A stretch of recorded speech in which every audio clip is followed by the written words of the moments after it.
Let's go into this video. I'm a nurse practitioner. I am licensed and certified. I am not on the front lines. I have a friend in New York City who's on the front lines. And for her safety, she cannot come out and say these things. So I am her voice.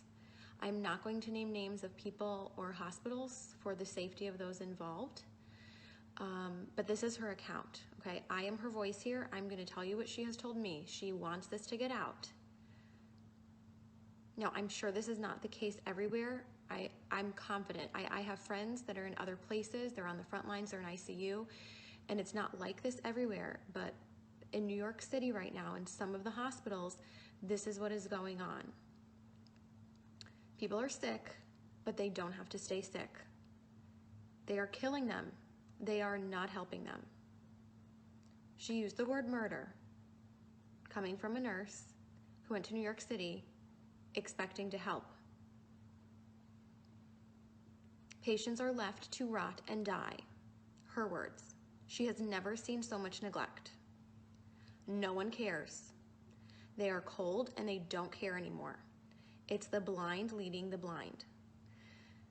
Now, a couple of weeks ago, I was on with some nurse friends of mine and we were discussing different medications that could be used to potentially help people. Doctors who were reporting around the country that they were using a combination of medications that were helping people. People were not dying when they were on these medications. They were getting better. Those medications are not being used in hospitals in New York City. What is happening is that they're putting people on nasal cannula. If they require more than 6 liters of nasal cannula, they get intubated, they go on the vent, or they get trached if there's not enough vents.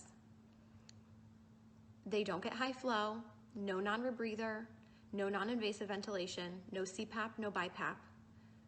They're on a closed system, the ventilator, versus a CPAP or a BiPAP for fear that it will spread the virus.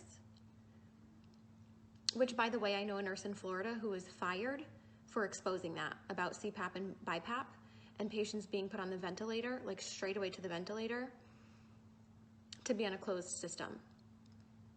The patients don't know any better. They don't have family with them. There is no one there with them to advocate for them. So they are scared and they give consent. The ventilators have high PEEP, high pressure, which then causes barotrauma. It causes trauma to the lungs. Dr. Siddell, Cameron Kyle Siddell, a few weeks ago put out a video. He's in New York City, and he put out a video saying something is not right, like we're not treating this correctly. We're doing something wrong. This doesn't make sense. They pulled his video from YouTube and they took him out of ICU because they couldn't have one doctor going against the grain, going against their protocol. The protocol is propofol or some kind of sedation because they're on the ventilator, and IV antibiotics. There's no hydroxychloroquine. They're not using that combination with Zithromax. They're not using zinc, vitamin C, high doses of vitamins A and D. They laugh. This is what she's told me. They laugh at that. She says this is a nightmare. It's out of a horror movie, and I don't want to be a part of this. There are people who are a full code, and yet if they crash, they're not doing compressions because it will spread the virus. Full code, not doing compressions. Family is not there. They have no one to answer to. No one is being held accountable. A code was called and no one came. So sometimes they're not even resuscitating people. Again, left to rot and die. They're not given blood because we know that the blood is not oxygenated in these COVID patients. We know that. There are doctors all around the world sounding the alarms. These are the drugs that work. This is the pathophysiology of the disease. This is what's happening. And for some reason, it's not changing. Even though we know, some of us know what's going on, nothing is changing on the front lines. They stay in the same PPE all shift, except for the top pair of gloves. So 2 pairs of gloves, or I don't know, maybe more than 2, but they're only changing the gloves on the outside. Gown, mask, whatever else stays the same because all patients are COVID patients. So if it's a COVID floor, it's all COVID, but it's not because some of them are rule out COVID. So even if they're rule out COVID and they're not COVID, they're gonna get COVID because they're using the same PPE all shift and they're carrying that contamination to all of the patients. They're not changing their PPE. They're not going into rooms. So they're running long tubing into the room so that they can manage the tubing from outside of the rooms. So if they're not going into the rooms, that means they're not assessing the patients as frequently as you would be otherwise assessing your patients. They are not doing rapid result tests. You're lucky if you get results in 5 days. Okay, this is coming from my friend who is in New York City right now on assignment, who went there to help, and this is what she's finding. It's a horror movie, she says. Not because of the disease, but because of the way it's being handled. She said, we need help, and people are sitting there waiting in the hotels. Money, I guess, it's being paid for by FEMA, and yet they're still understaffed. And there are hundreds of people, hundreds of nurses in the hotels waiting to be called onto a shift. So there is manpower enough if the goal were to actually save people, but resources are not being utilized properly or to full capacity in a way that maximizes the patient benefit or improves the outcomes. The records and charting are crap. And now some of these hospitals in New York City are probably crappy on a good day. So you add in the fear of COVID and the fear of the whole pandemic and forget it. So if you're in a crappy hospital with crappy nurses, let's face it, all of us nurses have worked with crappy nurses before who don't care. So now you add in this, forget it. And they're having people do things that they can't do. So maybe things that they're not proficient in. So maybe a nurse who's not familiar or comfortable with using a ventilator.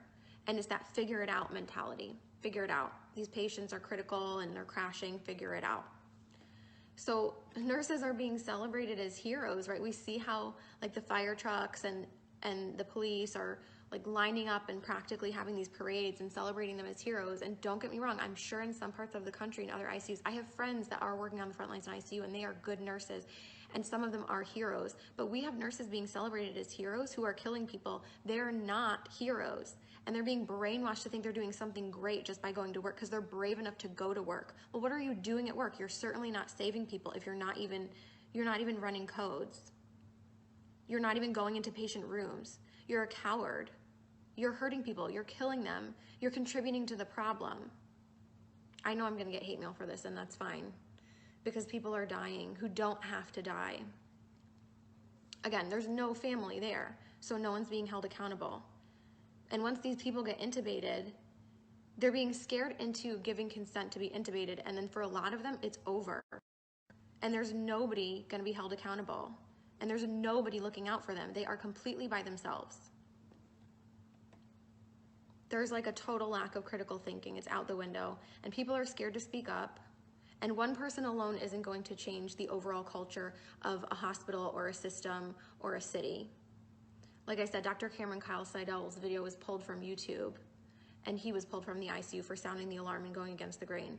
So people are sounding the alarm. It's just not changing anything, apparently. So what can you do? Buck the system. I'm really fortunate I don't have any family in New York City that I personally have to worry about. If there are people that you are worried about, or maybe it's not even New York City, maybe you're in another city that's being really hard hit and you're just hearing really bad things coming out of that city, buck the system. Something is wrong in the system. So go against the grain. Request records immediately. Records, transcripts, immediately. If there's a medication that you want your loved one to be given, report it as an at-home medication and demand that it be continued. That's just a tip from inside the system. If you want a medication to be given, you've got to report that it's an at-home medication and that you demand that it be continued. Your loved one is not going to have you in there advocating for them once they go in. You're not allowed in. The only reports that we're able to get of what's going on are coming from the inside, and people are afraid to speak out. People have lost their jobs. Do not give consent for intubation if you don't want to be intubated or your loved one to be intubated. Demand non-invasive or less invasive ventilation methods. As soon as you give that consent, you might not come out of it. Now, in some cases, it might be appropriate. We just don't know. We know that it's being used inappropriately in a lot of cases and that the ventilators are making people worse.